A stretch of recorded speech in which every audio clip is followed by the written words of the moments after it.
Hi, welcome back to American Dream Vacation. I'm Virgil and we are doing the interior of unit number 1842. First I'm going to start with this door here. When you're trying to get out of the motorhome, basically the way you would get out is you would pull this handle here and this unlocks the door so you're able to exit the vehicle. You've got the regular door handle lock here, and then this other one here is for the deadbolt. In order to close the door once you came inside, you grab this big handle right here, and this will pull the door closed. Also, you've got this screen door here, and if you wanted to separate the two to leave the main door open and to have the screen door closed, you just push down on that, and then that will release the screen door from the main door. And then you can slide this across here as it's closed, and you'll be able to keep any mosquitoes or whatever outside of the RV. Okay? Also down here we've got several buttons. We've got the one here that says battery use and store.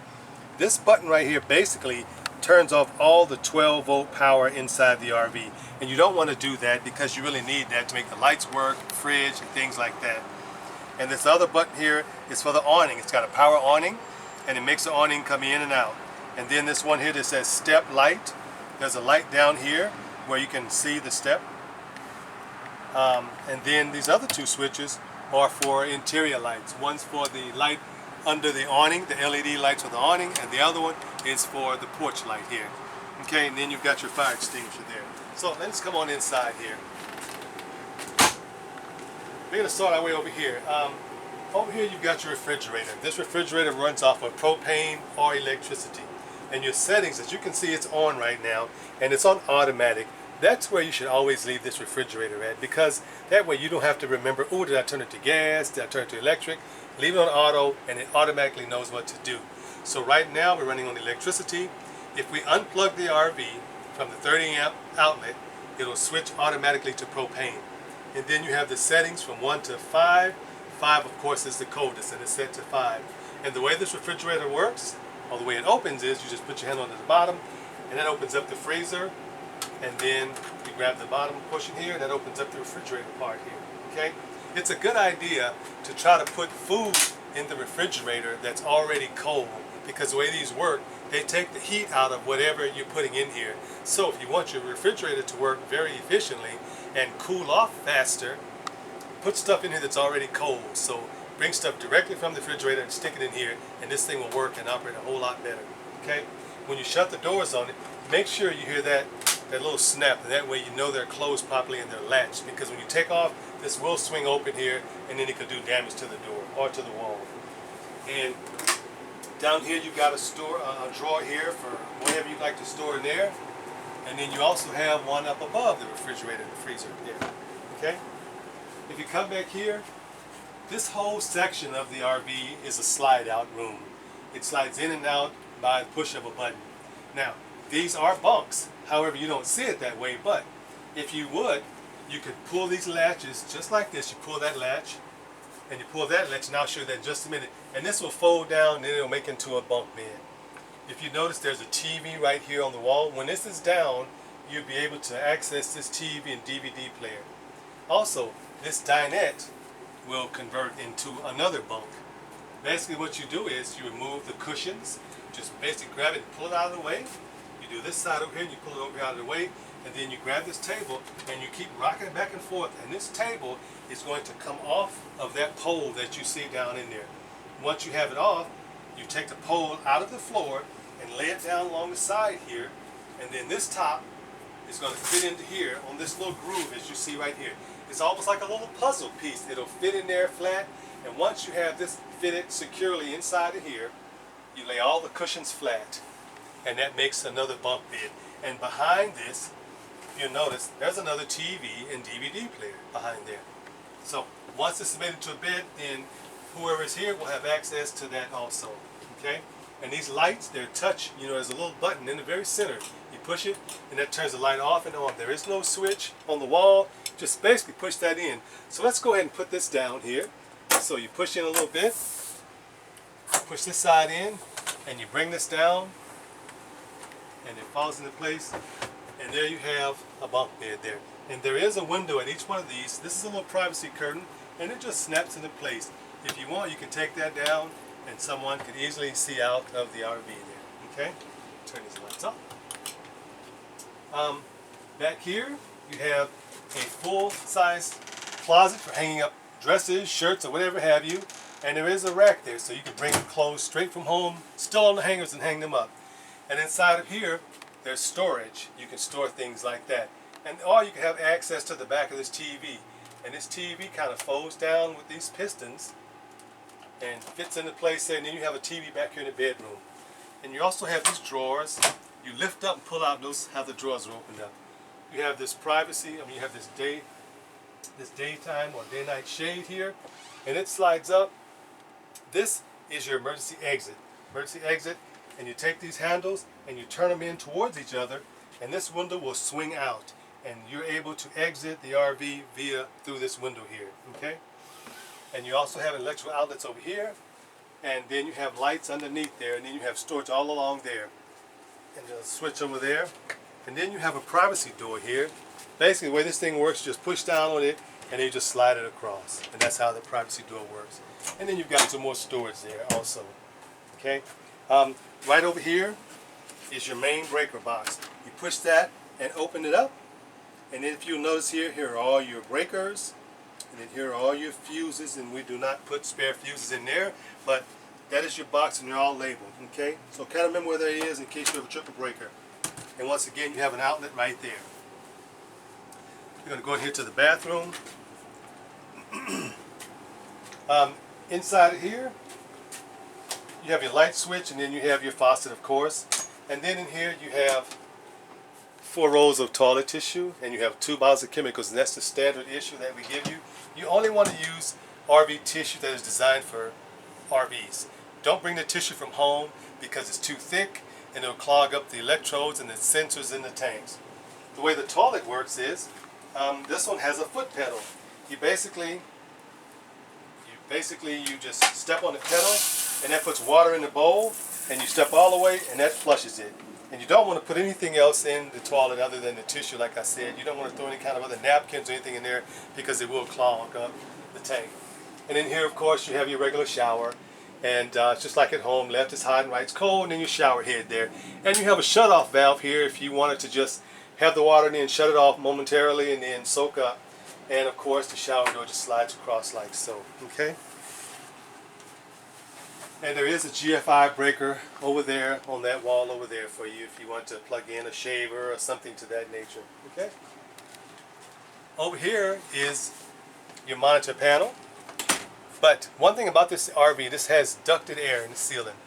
Wherever you see a vent that looks like that, you can open or close them, but those are your air conditioning vents. So your air conditioning vents are high and your heat is down low. It's like, for example, right here, that is the heating or the furnace vent. Okay? Over here we've got your thermostat for your air conditioning as well as the furnace. And it's pretty self-explanatory. You would just set it to cool, and then you can just put it on high or low, and then just set the temperature. If you set this at 65 degrees, I promise you it's not going to get there. You can't get an RV down to 65 degrees. This is probably a 15.5 BTU air conditioner, but what you'll end up doing is freezing up the coils, and then it'll stop cooling at all. So you have to kind of think, bring your shades all down, and probably I would say, 75, 78, somewhere right around in there. On a really hot day, but you got to have your shades down in order to keep that heat out. So you'll just end up freezing up the coils if you try to get this down to 67 degrees. Now this is your monitor panel. This is almost like the control center for the whole RV right in here. So as you see, you have several buttons. This one here says LPG. That's your liquid propane. The propane works the stove, the refrigerator, the furnace, and the hot water heater. And then you got your battery condition. It shows your battery is fully charged. Your fresh water is full. From empty to full, it's full, and your black tank is empty, and your gray tank is empty. So, in case you're wondering, well, how will I know when to dump the tanks? How will I know when the toilet's getting full? Basically, all you do is say, okay, the toilet is the black tank. You come over here, you push the black tank button, and it'll start lighting up as it starts filling up. And the same thing with the gray tank. And then you've got this over here, slide out 1 and slide out 2, so it's extend or retract. So, before you bring any room in, or push any room out, make sure there are no objects anywhere behind the slide out room that can get stuck in between the room and when it's going out. Or please don't have anyone sitting on the bed or sitting on the sofa when you're bringing the rooms in, because these slide outs are heavy enough and the motors cannot take someone sitting on them and trying to bring them in. So make sure you do that, okay? So, and over here we've got tank heaters. This time of year you won't really need to worry about that. If this were winter and you didn't want your black tank or your gray tank to freeze, you turn those switches on. But that's what that's for. Water pump switch. If you don't have a water hose hooked up outside to the RV, then you need to turn on the water pump switch in order to get the water to the toilet, to the sinks, to the showers, and so forth. You have to turn that on. And then you're using water from that tank that I showed you earlier outside, okay? The hot water heater, it runs on two different sources. It runs on LP, which is liquid propane, and it also runs on electricity. My suggestion to you is if you're at a campground and you have 30 amps, you can run it on electricity. When you do first turn it on, it's going to take about 30 minutes before you have hot water, and it's only 6 gallons. If you run it on propane, it's going to take about 20 minutes because the propane heats up faster than electricity. Once you start using the hot water from the hot water heater, once again it's only 6 gallons, once you start using it, water is automatically pulled in, whether it's from the freshwater tank or from your city connection. It's automatically start coming into the hot water heater, refilling it, heating more water. But you have that 20-minute or that 30-minute lag time in between each shower, okay? And that's how that hot water heater works. But don't turn them both on at the same time. It's one or the other, okay? Over here, you have your stove, and this stove has an electronic igniter. So for example, if we want to light this eye right here, you basically turn it to light, and then you turn the sparkerator, I made that word up, the sparkerator, and that lights the stove for you. That's pretty much how that works, okay? And that lights the stove. The oven is something totally different. You have to manually light the oven. So what you need is one of those little butane lighters or something with a long match to it or stem to light the oven. And if you look under here, way under the bottom there, you will see two little stems that are sticking out. So what you do is you turn the knob over here for the oven to pilot on. You hold your match there and you light that stem. And once that stem is lit, then you turn it to the temperature you want it to be, and then the oven lights up, and then you're able to cook a squirrel or a small rabbit or something like that tiny in this oven. Anyway, that's how the oven works, okay? Over here you have your light for your stove, and you also have your exhaust vent. And make sure that you open the vent outside if you are going to run this. And then you have a microwave convection oven here. You can microwave or you can bake food in this oven. And it basically shows you, it's just like any other microwave. Right over here it tells you how to work it, and then you just set the temperature you want it to be, okay? You got storage over here, and there's your sink and storage there. You got a lot of storage overhead. And you've got electrical outlets under here, and you have electrical outlets under there. So if you got a coffee maker or a toaster, you can plug it in over there. Up here you've got, like I said, the storage, and then you've got your shade. Also, this big window here is another way out of the coach. That's another emergency exit. You bring those two handles forward, and that window swings out, and you crawl out of the window and you exit the RV that way.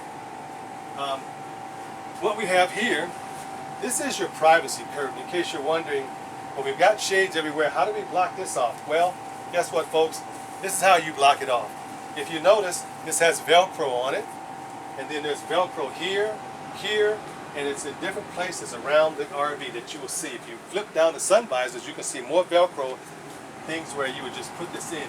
So you basically, you hook it here, and it wraps around, and it blocks off the front so people can't see inside the coach.